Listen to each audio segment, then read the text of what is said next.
ایک اسلامی طریقے سے تہوار منانا ہے اور ایک مغربی طریقے سے منانا. تو پاکستان کی آزادی اور پاکستان کا وجود، اس میں کوئی شک ہی نہیں ہے کہ اللہ کی بڑی نعمت میں سے جو گزاری گئی سو گزاری گئی. بچا کچا ملک بھی اللہ تعالی کا محبوبہ ہے اور اس کا قائم رکھنا مسلمانوں کا فرض ہے. پاکستان بننے کے بعد شیخ الاسلام مولانا حسین احمد صاحب مدنی نے بیان دیا تھا کہ اس کی مثال مسجد کی ہے.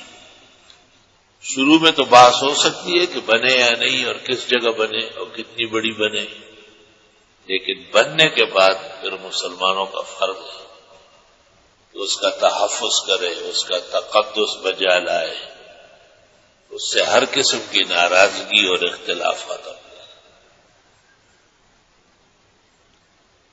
جس طرح وہ تاریخ 14 اگست تھی، اس طرح وہ تاریخ 27 رمضان کی مبارک کی بھی تھی.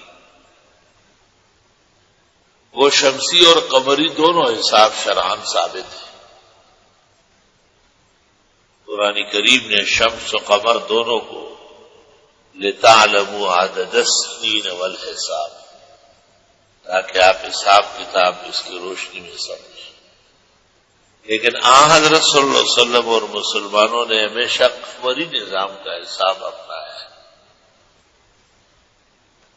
پیغمبر کو یہ حق ہے کہ وہ ایک کو ترجیح دے دے، جو کہ وہ شارع علیہ السلام.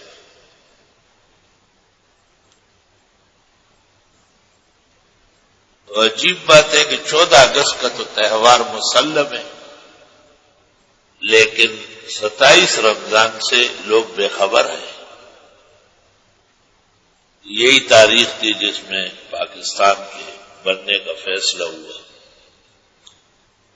اور ہندوستان سے ایک حصہ مسلمانوں کے خلاف علیحدہ کر دیا گیا. حضرت صلی اللہ علیہ وسلم جب مدینہ منورہ ہجرت فرمائی تو فرأى الناس يلعبون، لوگوں کو دیکھا کھیل کود رہے. آپ نے پوچھا کہ یہ کیا ہے؟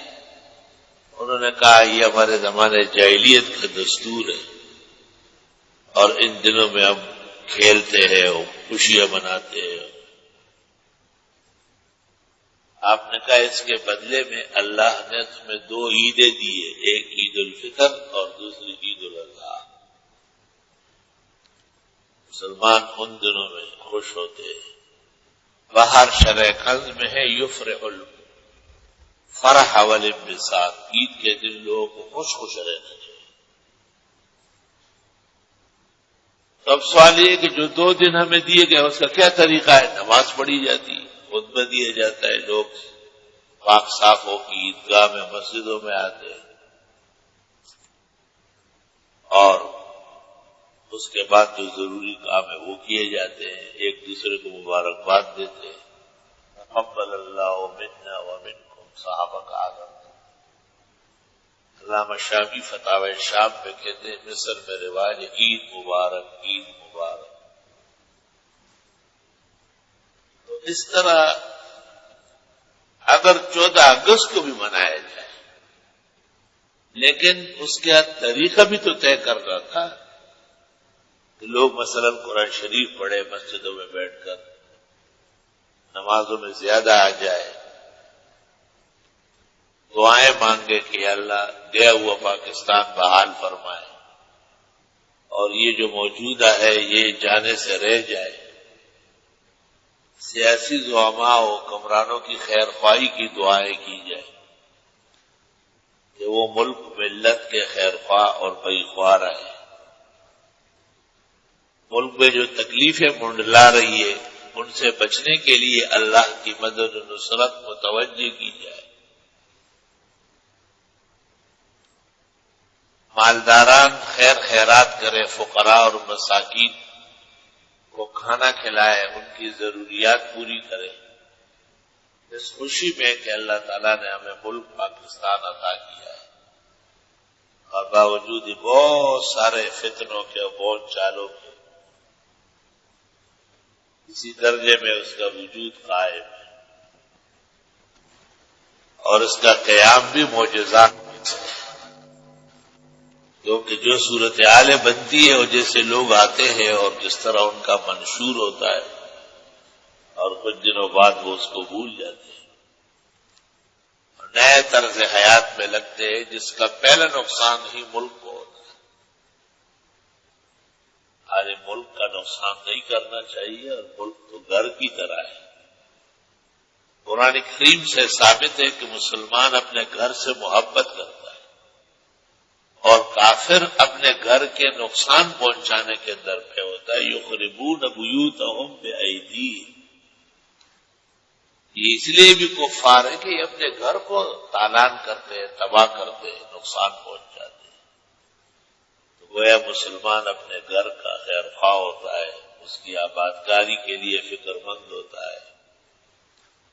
امام مالک رحمت اللہ علیہ فرمایا کرتے تھے، میں اپنے گھر کو جنت کا باغ سمجھتا ہوں اور چاہتا ہوں کہ دیر تک آباد و شاد رہے، قائم دائم رہے، اور اس پر تختی لگوائی تھی ماشاء اللہ لا قوت الا باللہ، کیونکہ قرآن کریم میں ہے کہ جس آدمی کے 2 باغ غرق ہو گئے تھے، اللہ فرماتے لولا اذ دخلت جنتک قلت ما شاء اللہ لا قوت الا باللہ، اگر باغ میں آتے جاتے یہ کلمہ پڑھ لیتے تو غرق ہونے سے بچ جاتے۔ الحمدللہ رب العالمین، اللہم صل وسلم علی النبی وعلی آلہ واصحابہ وبارک وصلی وسلم علیہ۔ آج کا جو مبارک دن ہے جس میں پاکستان جیسے نعمت ملی ہے، اللہ تعالیٰ پاکستان کو قائم دائم رکھے، اور ان کے بنانے والے جتنے تھے جنہوں نے جنازے کے لیے دیوبند والوں کا انتخاب کیا، اللہ انہیں اور ان کے مادحین اور ان کے عزت و ناموس کو آگے بڑھانے والے سب کی اللہ مغفرت فرمائے۔ یہ جو نئی سیٹ اپ ہے اللہ اس کو ملک کے لیے، دین کے لیے مفید بنائے۔ مولانا محترم اور ان کے رفقا کو اللہ تعالیٰ اچھے تدبر اور عمدہ سیاست سے ہر جگہ فتح مبین نصیب فرمائی، اور یہ جو وقتی ان کو گرانی پیش آئی ہے حق تعالیٰ اس کی برے آثار سے انہیں اور اہل حق کو محفوظ فرمائے۔ درس حدیث اللہ جاری ساری رکھے، عاجز و فقیر اور رفقا کو کمال صحت شفا تندرستی نصیب فرمائے۔ منصور بھائی کی بعض پریشانیاں بعد نااہل لوگوں کی وجہ سے بعض گرانیاں پیش آتی، اللہ اس کو گناہوں کا کفارہ بنائے، درجات کے رفعت اور علو شان کا سبب بنائے، اور مزید تکالیف، رنج و آلام، مصائب و شدائد محن و فتن سے انہیں اور ہمیں اور جملہ طلبا اور اہل خیر کو ہمیشہ کے لیے مامون و محفوظ فرمائے۔ کی ویڈیو دیکھنے کے لیے اور سننے کے لیے، ان کے بیانات کو سننے کے لیے ہمارے چینل کو سبسکرائب ضرور کر لیں۔